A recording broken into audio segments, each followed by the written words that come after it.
Bem-vindo à Bíblia de Estudo comentada em áudio.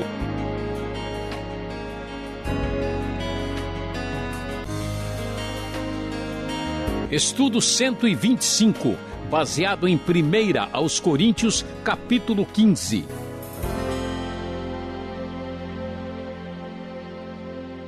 Talvez você já ouviu muitas vezes alguém dizer que a vida é apenas o que nós contemplamos aqui embaixo, ou na linguagem de Eclesiastes, a vida debaixo do sol. Muitas pessoas dizem, olha, nós não passamos de matéria e a verdade é que acontece conosco, que acontece com qualquer animal, qualquer bicho da floresta. Morreu, acabou. Mas será que é verdade? A Bíblia vai desafiar esta crença, vai questionar esta ideia, porque ela mesma vai enfatizar a ressurreição de Cristo Jesus. E qual é o significado disso? Será que nós podemos entender qual é a base da nossa esperança depois desta vida? Podemos, de fato, pensar com fé e tranquilidade a respeito do futuro depois que fecharmos os nossos olhos do lado de cá? Então vamos ver o que a Bíblia nos diz. Paulo começa afirmando, em primeiro lugar, que a ressurreição de Jesus não foi nenhum fenômeno psicológico, não foi nenhum elemento lendário que se espalhou porque foi mal entendido, não foi alguma coisa que foi criada. Ele fala com bastante objetividade. Diz o texto, conforme diz o verso 3, pois o que primeiramente lhes transmitir foi o que recebi, que Cristo morreu pelos nossos pecados, segundo as Escrituras. E ele prossegue, foi sepultado e ressuscitou no terceiro dia, segundo as Escrituras. E apareceu a Pedro e depois aos 12. Depois disso apareceu a mais de 500 irmãos de uma só vez, a maioria dos quais ainda vive, embora alguns já tenham adormecido. Depois apareceu a Tiago e então a todos os apóstolos. Depois destes apareceu também a mim, como a um que nasceu fora de tempo, pois sou o menor dos apóstolos e nem sequer mereço ser chamado apóstolo, porque persegui a igreja de Deus. Mas pela graça de Deus sou o que sou, e sua graça para comigo não foi inútil. Antes trabalhei mais do que todos eles, contudo não eu, mas a graça de Deus comigo. Portanto, quer tenha sido eu, quer tenha sido eles, é isto que pregamos, é isto que vocês creram. Orientando a confusa igreja de Corinto, Paulo está enfatizando a sua autoridade apostólica. E ele então deixa claro que vai falar sobre a ressurreição, e aqui é muito importante entender o que está acontecendo. Vamos nos lembrar que esta carta foi escrita por volta do ano 55, e todo mundo sabe que Jesus foi para o céu e avisou que voltaria, deixou claro que um dia estaria definido e concretizado o seu retorno, a segunda vinda de Jesus. No entanto, Jesus não voltou até agora, e o que acontece, algumas pessoas estão morrendo. Então a preocupação da igreja primitiva, particularmente no contexto de 1 Corinto, é saber, escuta, o que está acontecendo? Onde é que está esse pessoal? Como é que a gente entende isso? Paulo então vai dizer, olha, vamos começar mostrando que Jesus Cristo ressuscitou de verdade. Não é que ele apareceu só em espírito, não foi uma visão, ele ressuscitou em carne e osso de volta num corpo diferente, um corpo glorificado. Então, ele foi visto por Pedro, pelos 12, por mais de 500 irmãos de uma só vez, e ele diz, olha, alguns ainda estão vivos, se vocês quiserem lá, alguns estão vivos, vocês podem perguntar para eles. Ele apareceu a Tiago, aos outros apóstolos e também, como ele diz, ao próprio apóstolo Paulo, como conhecemos na estrada de Damasco. E então, depois de definir isso, aí ele vai dizer o que esta ressurreição de Jesus, esta verdade que questiona o ditado muitas vezes popular que morreu, acabou, ele vai dizer o que isso tem a ver com a nossa esperança depois da vida. Então ele diz, olha, eu ouvi dizer que está sendo pregado que Cristo ressuscitou dentre os mortos, como é que vocês estão dizendo que não existe ressurreição? Está sendo pregado por uns e outros estão questionando. Vejam bem, se não há ressurreição dos mortos, nem Cristo ressuscitou. E se Cristo não ressuscitou, é inútil a nossa pregação, como também é inútil a fé que vocês têm. Mais que isso, seremos considerados falsas testemunhas de Deus, pois contra ele testemunhamos que ressuscitou a Cristo dentre os mortos. Mas se de fato os mortos não ressuscitam, ele também não ressuscitou a Cristo, pois se os mortos não ressuscitam, nem mesmo Cristo ressuscitou. E se Cristo não ressuscitou, inútil é a fé que vocês têm e ainda estão em seus pecados. Paulo é muito claro, dizendo o seguinte, olha, a força do nosso argumento, a base da fé cristã não consiste em meras palavras, em meras ideias abstratas, mas o fato de Cristo ter vencido a morte comprova que ele era da parte de Deus e que ele de fato veio mostrar que ele era o próprio Deus entre nós. Então, se ele não ressuscitou, se tudo não passa de uma ideia mais ou menos entendida de uma outra forma, vocês não foram perdoados, vocês não têm garantia de salvação nenhuma. Nesse caso também, os que dormiram em Cristo estão perdidos. Se é somente para esta vida que temos esperança em Cristo, somos de todos os homens os mais dignos de compaixão. Meu prezado ouvinte, se acreditarmos que esta vida é tudo, naturalmente não há nenhuma razão para que uma pessoa tenha um comportamento ético, um comportamento altruísta que leve em conta a pessoa de Deus e o semelhante. Então Paulo confronta essa ideia e diz, olha, mas a grande verdade é que Cristo ressuscitou dentre os mortos e ele é o primeiro dentre muitos, e ele usa a linguagem figurada, falando que aqueles que morreram são os que dormiram.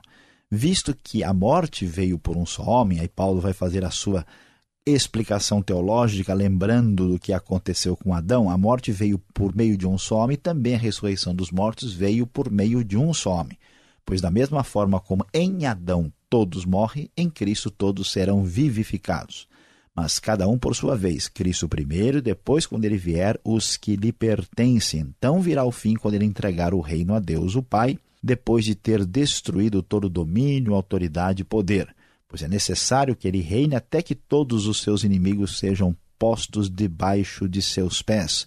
O último inimigo a ser destruído é a morte, porque ele tudo sujeitou debaixo dos seus pés. Ora, quando se diz que tudo lhe foi sujeito, fica claro que isso não inclui o próprio Deus, que tudo submeteu a Cristo. Quando, porém, tudo lhe estiver sujeito, então o próprio Filho se sujeitará àqueles que todas as coisas lhe sujeitou, a fim de que Deus seja tudo em todos. Meu prezado e querido ouvinte, a verdade é muito clara. Cristo veio fazer o oposto, é o reverso de Adão. Por meio de Adão, a morte passou a todos. Por meio de Cristo, a vida que vem de Deus e, portanto, a ressurreição também chegou a todos. Nós não estamos desfrutando dela ainda porque há um processo histórico, um calendário escatológico que, quando for cumprido, inclusive o último a ser derrotado aqui, diz o texto, é a própria morte, então esta glória da ressurreição se manifestará. Mas Paulo chama atenção para a postura absolutamente incoerente dos coríntios. Veja, lá entre eles havia um grupo meio esquisito que estavam batizando em favor dos mortos, ou batizando talvez os próprios mortos. E eles, então Paulo questiona, diz, veja, vocês estão fazendo essas coisas, depois dizem que não há ressurreição, que lógica tem na própria postura interna de vocês? Isso não faz sentido. Paulo então afirma que ele tem essa esperança e por isso tem enfrentado a morte e sofrido pelo Evangelho com a convicção da ressurreição. Mas a grande dúvida que vem, a terceira questão discutida nesse capítulo é: como é que vai ser essa ressurreição? Como é que isso vai acontecer? Paulo, então, fala de um corpo glorificado. O que fazemos aqui agora, estamos semeando para este corpo. Quando você semeia, não semeia o corpo que virá a ser, mas apenas uma simples semente, como de trigo ou de alguma outra coisa. Mas Deus lhe dá um corpo, como determinou a cada espécie de semente, dá seu corpo apropriado. Depois de fazer essas comparações, ele então diz que haverá um corpo específico para a ressurreição dos mortos. Assim será com a ressurreição dos mortos, diz o verso 42. O corpo que é semeado é perecível e ressuscita imperecível. É semeado em desonra e ressuscita em glória, parecido com o processo de lançar uma semente que depois nasce bem diferente. É semeado em fraqueza e ressuscita em poder. É semeado em corpo natural e ressuscita em um corpo espiritual. Então, Paulo prossegue dizendo que esta situação dá para entendermos mais adequadamente comparando com a realidade de Adão. Assim está escrito: o primeiro homem, Adão, tornou-se um ser vivente, o último Adão, que é Cristo, claro, espírito vivificante. Não foi o espiritual que veio antes, mas o natural e depois dele, o espiritual. O primeiro homem era do pó da terra, o segundo veio do céu. Os que são da terra são semelhantes ao homem terreno, os que são do céu ao homem celestial. Assim como tivemos a imagem do homem terreno, teremos também a imagem do homem celestial. Portanto, prezado ouvinte, a grande esperança cristã é a ressurreição dos mortos com um corpo que nunca mais será destruído, como é o nosso corpo limitado neste momento. E Paulo então fala sobre o momento disso. Ele diz que isso não vai ser herdado por mera carne e sangue na condição que temos hoje. Há um mistério: nem todos dormiremos, mas todos seremos transformados. Quando chegar o grande dia, o momento final, o chamado de Deus para todos os seus, num abrir e fechar de olhos, ao som da última trombeta, os mortos vão ressuscitar incorruptíveis e nós seremos transformados na ocasião do arrebatamento da igreja. E quando isso acontecer, se cumprirá a grande verdade, a grande promessa: a morte foi destruída pela vitória. E Paulo canta de felicidade, comemorando a grande vitória da ressurreição em Cristo, e diz: onde está a morte? A sua vitória. Onde está, ó morte, o seu aguilhão? O aguilhão da morte é o pecado, e a força do pecado é a lei. Mas graças a Deus que nos dá a vitória por meio de nosso Senhor Jesus Cristo. Portanto, para todo cristão, a maior esperança da vida e do coração é a certeza e a segurança da sua futura ressurreição.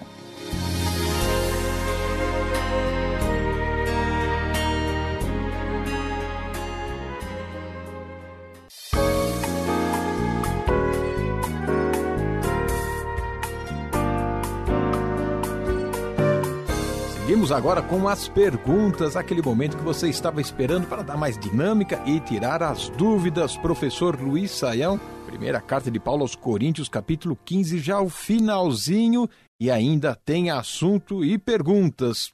Por que é importante ressuscitar? E olha só, ter o corpo de volta, será que tem algum valor? Tem gente que fala assim: puxa, esse corpo aqui tão defeituoso, tão torto, vai voltar de novo para mim? Pastor Alberto, essa é uma das perguntas mais significativas ligadas à fé cristã. Por quê? Porque a Bíblia nos dá uma ideia diferente de grande parte da tradição não cristã. É a ideia de que o nosso corpo não é a fonte, a essência do mal. Tem muita gente que acha, né, que o que tem de ruim, de mal, está ligado ao corpo, à sua carne, né? E que isso vai desaparecer, então ele vai virar fumacinha para sempre junto de Deus. Isso não faz sentido, porque o universo criado, o mundo material, a natureza, toda a criação foi criada pelo próprio Deus. Se nós temos um corpo, esse corpo foi dado por Deus, ele tem toda a dignidade e valor. O pecado, o mal, não está ligado ao corpo, ele atingiu o homem como um todo. Ele não é que ele está numa parte e não está na outra, como se o corpo fosse ruim e o espírito fosse bom. Essa ideia não é uma ideia da Bíblia. Por isso faz todo sentido a ressurreição, porque nós somos corpo e também a parte não corporal, que alguns até dividem entre alma e espírito. Então, quando formos ser plenamente resgatados e transformados e recuperados por Deus, não faz sentido a gente ir só uma parte. O nosso corpo, portanto, será ressuscitado para que integralmente nós compareçamos perante Deus.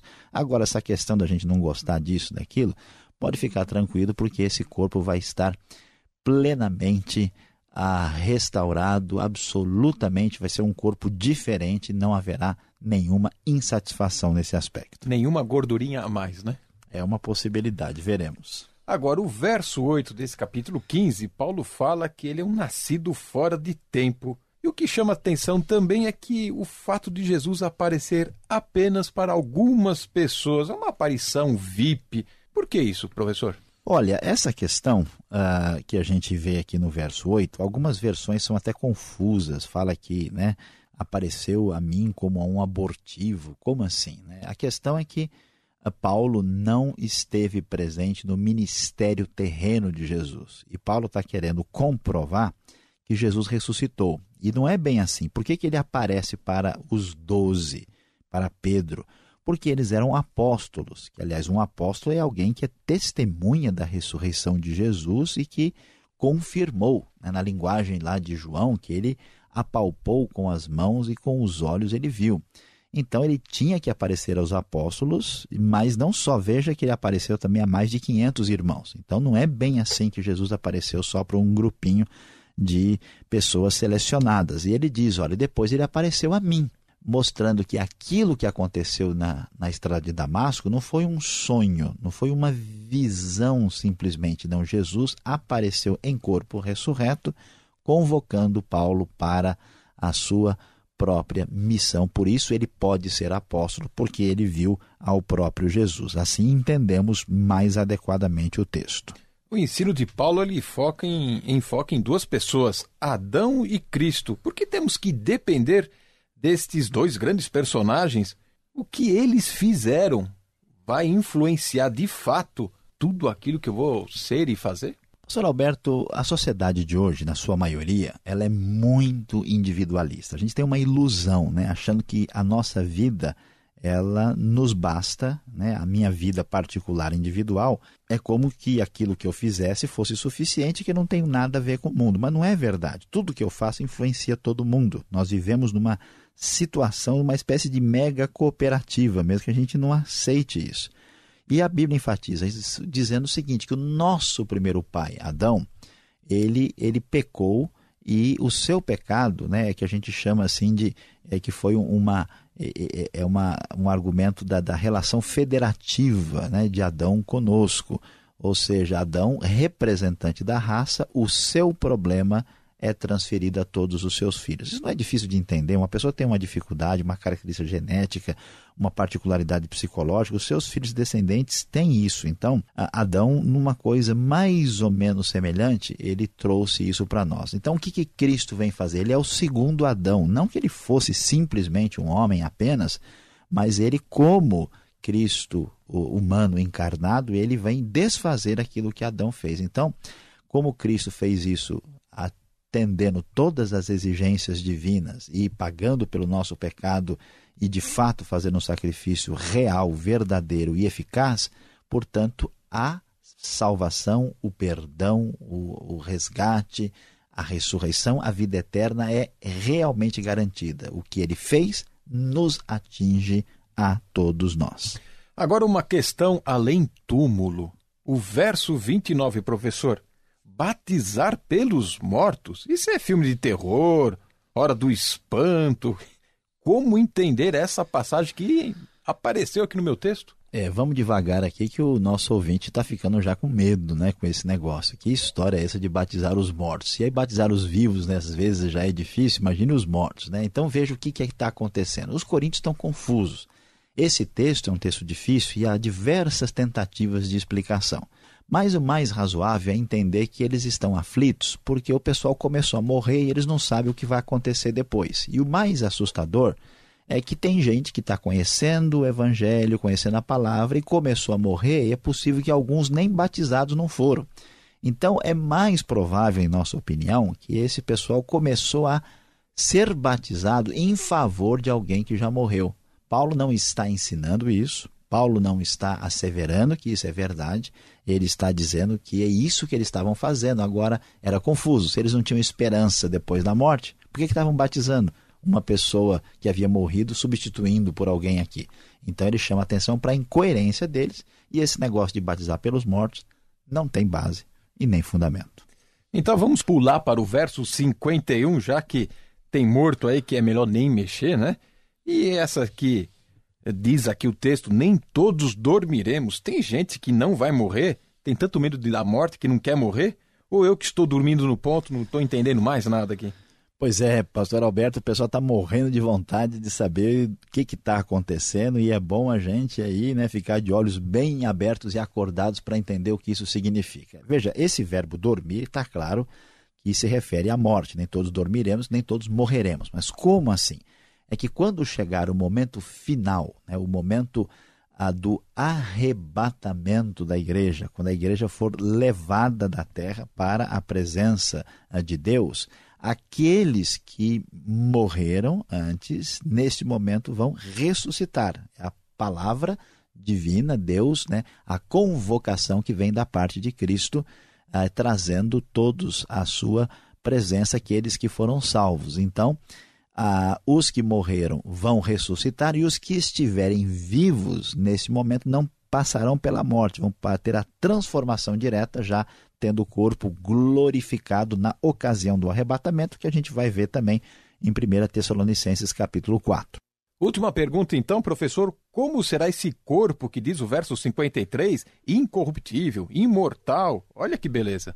Pastor Alberto, a gente não sabe como vai ser esse corpo nos detalhes, mas a gente tem uma ideia. Jesus, por exemplo, aparece com esse novo corpo, não sabemos até que ponto será idêntico ao dele, algumas pessoas não o reconheceram, mas esse corpo aparentemente tem condições de atravessar paredes, se for parecido com o corpo de Jesus em todos os aspectos.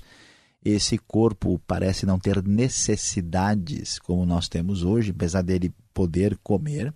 Esse corpo não está sujeito mais à morte, não está sujeito à doença, vai ser uma situação diferente, estaremos livres daquilo que a gente sofre hoje como consequência do pecado. Mas não dá para entrarmos em detalhe, apenas sabemos que ele não se corrompe, por isso é incorruptível, e é imortal. O restante somente quando chegarmos lá. E quem disse que o programa acabou? Vamos agora à aplicação desse estudo.